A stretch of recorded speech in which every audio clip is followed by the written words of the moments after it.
Today we are starting the track build on the R53 Mini Cooper S. In the last video we tried to take the car for an MOT, but it didn't even get there because we had a few fault codes pop up, we had an engine management light come on. So like I said, we weren't able to basically get that MOT done and kind of finish the series before we start the track build. What we've done in the meantime is we changed over the throttle body, and also what we found out is that the fan is not kicking in and cooling down the car. So what I've done between that video and this video is, like I said, I've changed the throttle body over and I've also changed the resistor on the fan, which means we had to drain out the coolant and do all that again and refill it. But luckily the coolant's now coming out blue instead of orange and brown that it was before. Then what we went and done is we went and scanned the car again and we had some good news. So Gary at Thor Motorworks told me to get a King Bolan because I did have a Carly and they don't actually work for the R53s because they don't have the data for such an old car, I suppose. So I got this King Bolan plugged in and the throttle body codes were gone, which was amazing news. But we do have one or two codes left over. Now, the major code that we have now is the T-map sensor, and I've ordered one and it should be coming today. And that is essentially this little sensor just here. So we're gonna get that changed over today because that code is also flaring up. But I'm also having an issue with a noise coming in here. So what we're going to be doing is taking the wheel off, taking the arch liner off, and I'm just going to be checking the serpentine belt and the pulleys in there just to see if anything is going on. I don't know if something's catching or, like I say, if a pulley's loose or if something's going on. So I need to check that. But because we're doing that today, we're going to be putting on the first part for the track build. So I reached out to Dave Mills at 611 Motorsport, and what I got through from him, is this lovely, pack of Haribo. So I got this gorgeous baffled oil sump. Now, if you followed the videos for a while, you know that I had an ST150 track car with a friend Sammy of mine, and on the first track day, we had oil starvation and we blew the engine up because we had a basically rod knock appear. So I want to prevent that from happening. And for like 150, 160 quid, like I say, we reached out to 611 Motorsport, to Dave, and he sent me out this baffled oil sump. So you've got the little flaps in there. So these will open to let oil go through. And then obviously we've got the baffles and stuff as well. I'm assuming that's what these are called. And then also he sends out a new gasket and also, I believe, a new sump plug. Where are we? A new sump plug as well. So you get everything fresh, brand new. And this is going to be going in the car with the goal of keeping those oil levels nice and flat when we're on the track. So like I say, the idea behind this is to obviously stop any oil starvation risk from happening. And to put this piece on, we have to take off the serpentine belt, which again is what I want to have a look at today to see if there's any noise with the belt or the pulleys. Okay, so belt is off. I had to get the wife to help me to push Allen key in because last time there was a bolt that I loosened off, but it won't loosen. And first thing when I tried to do it first time, I proper smacked myself, probably giving myself a concussion and also bit my lip. Anyway, all you've got to do is literally just pull that belt off the AC compressor, as you can see, this one here. So the belt, you just have to pull it off there. You don't have to take it off all of them. Pull it off there because that's the one we're going to be dropping down so that we can get to the sump. Right, we'll let that drain out. Now the benefit we do have as well is you get a new sump plug in the baffle sump from the guys at 611, which is good because we can essentially just torque it up to spec unless it's already done, might be, but we'll check that anyway. It means we can torque it up to spec before we basically put it on, which just makes life a lot easier. It's a lot easier to just torque it up to spec now, put it on, bolt everything up, tighten, and then just put the oil in rather than having to do it once it's on the car and then basically going under. So good news as well, the T-map sensor has just arrived from the postman, so we can get that on today. Hopefully we might have a car with no fault codes, which means we can then take it for an MOT. But like I say, the focus today is starting the track build. If you're doing this job, you can leave the passenger side crash bar leg in. Hopefully, no oil starvation, which is like me and Sammy had with the ST150, which was not cool. Proper rod knock, and then we just couldn't be bothered to restore, well, get a new engine. Yeah, so Sammy wanted to buy a S2000, go into other ventures, and I obviously decided to go and buy this car. So it was a bit like, you know what? Yeah, let's do something different. So yeah, I'm kind of like, you know what? I want to make sure this car lasts as long as it can. I've done a lot to it, and that baffle sump looks amazing from 611. So let's get this off, and then we just need to drop the compressor down, get the old sump off. We can also have a look at the oil. Hopefully everything's okay. So the one that's also near the kind of like right next to the belt, that one actually I found is easier to get to from under here. Voila, that actually looks really fresh. Look at that one. That looks like really clean, like that's been changed compared to that one. And they're both the same length, but that's fine. We'll just give that one some WD-40 before we put it back on. So we've just got to get one more, which should be underneath, then we can drop the compressor down. Basically what we're doing is dropping down this because, yeah, that's why we've had to take the belt off, because that pops off here. So the final one is to take is this. This should then pop down, and then we can get all the access to the sump. Get all these off, drop this down, new one in, put this back on, belt on, oil, done. So I think I've got everything out, but I think the gasket's just a little bit solid. So I'm just going to give it a tap. I think I've got all the bolts out. Blimey, I might need like a stronger, like, I might need an actual hammer. Oh God. There, I think we got it. Oh my gosh, thank God for that. Wow.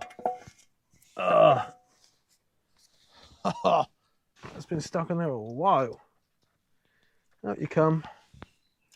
Oh look, there's a dipstick hanging out the bottom. Well, that wasn't fun. So actually what I had to do, excuse the hair, wow, what a mess. I had to take off this fan. It's not a bad thing. I've read before you can just check to make sure the fans are spinning fine. Seems to be fine. So I had to take that off. And then there were so many bolts. You've got these, I think they're 15 mil. It's 3 of them. There's loads of other bolts. There's all the basic 10 mils. I think those ones there are 13s. Those 3 little nuts are basically what hold this in place. But anyway, had to break a few of them off. It's fine. So let's have a look at the old sump, which is here. Here it is.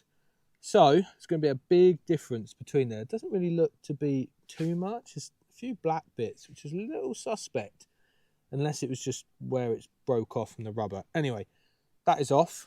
We're going to get the new one on. So let's pull that out and start getting it bolted up. So what I actually read, or should I say saw, on another video on YouTube was that you are best off putting the gasket on by itself.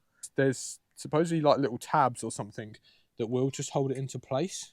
Okay, so I'll quickly show you on here on the gasket.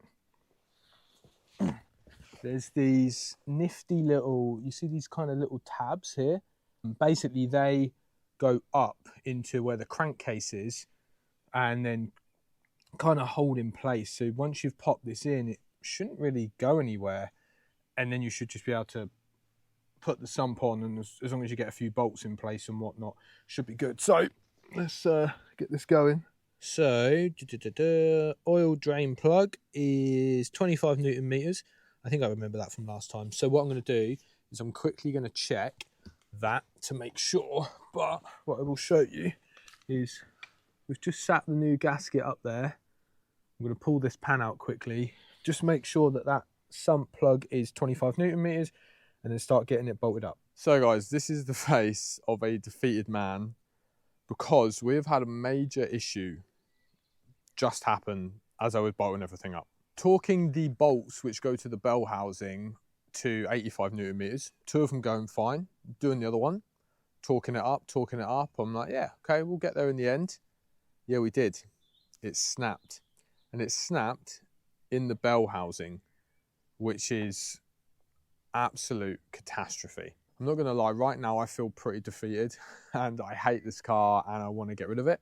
Take it to a scrapyard and just be done with it, because this is quite a big thing for this to happen. It means we've got to take the whole sump off again, and then we've got to somehow extract the bolt, which I've never done before, so I don't really want to mess that up and make things worse.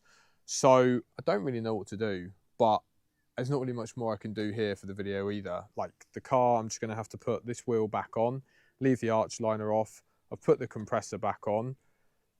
I've basically torqued up the sump, and I've had a few people who say, don't worry about it, it'll be fine. And then others are saying, no, you need that bolt to stop oil leaks. I don't want to obviously button it all back up and then obviously have to take it all off again.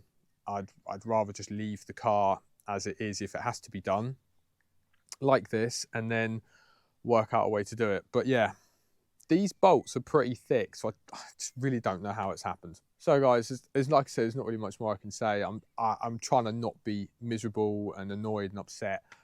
This might even be something that I take to some experts, get it trailered somewhere and let them do it, because like I say, trying to do it on my driveway is quite hard. Everything was going smoothly. Sump was on, gasket was all done, it's buttoned up, bolting things back together. Last one of these to go in, and that would have been everything. Put the AC compressor on, put the bumper and everything back on, all done. That. So guys, we have admitted defeat, and we have brought the Mini to Gary at AP Tuning because I'm going to get him to help me to fix this car. So all unloaded, as we can see, and we're going to be leaving the car here with Gary, because if you follow me for a while, Gary looks after my Evo, he helps me with all my cars, and this is the sort of job that I can't be doing. I can't be trying to take that bolt out of there on my driveway. It's kind of a little bit beyond my level. Gary's going to help extract it, and then while we're here as well, there's a few other things that I'm going to be getting him to do on the car to get this on the road so we can just get it on track and enjoy it. So Gary's going to be helping with getting that bolt extracted, and then obviously buttoning it up and getting a new one and just checking this sump. The T-map sensor, because I would have done that myself, but while it's here, might as well get it done. Fitting the new intercooler, because we actually got an AirTech intercooler for the car, because I think mine has a leak. So while it's here, might as well get Gary to switch that over, and that might actually help with the running and making sure it's not throwing up any sensors. And then finally, the other big one is getting the exhaust issue fixed, because if you remember, we have a leak kind of where the back box joins to the mid pipe, and I think it's due to the flanges not being perfectly flat. So he'll just file it down, make sure it's nice and smooth, and bolt it up. It's just things like that that for me are quite hard to do on the driveway. And you know what? I'm not seeing this as defeat, because I have done a lot of stuff myself. Now we do have some more plans for the Mini as well, but the idea, like I say, is to get Gary to help us, because that bolt is something, like I say, I can't do. Then we can get it on track and do the first test day, and then we can work on maybe doing more mods, so we can feel it out on track and go, oh, we need maybe better suspension, or we need some better brakes or better cooling, or whatever it might be. So exhaust is going to get done, bolt's going to get fixed, intercooler is going to go on. Then we can finally get it booked in for its first track day, which I am buzzing for. Now, I do just want to say I'm not seeing this as a defeat. Like I say, I've had a bash at doing as much as I can on this car, and when things are a little bit beyond what I can do, I'm just calling in the experts. So I'm really, really grateful to have those people around me. But like I say, I'm proud of all the work I've done on this car so far. There will be more that I'll be doing down the line. We just need a little bit of help just getting this car onto the track and doing that first test day. So like I say, I'm proud of myself, and I'm looking forward to seeing what else we do with this car moving forward. So a big shout out to Gary at AP Tuning, as always. He always helps me taking the car on. I can just leave it here now, and we can obviously get it running and get it right, which is amazing. So massive thanks to them. That's once again Gary at AP Tuning. Hopefully we'll see this back on the channel very, very soon. I can't wait to get it on track. Hopefully that next video will be the car on track. You never know. So like, comment, share, subscribe. We'll see you in the next one very, very soon. Peace out.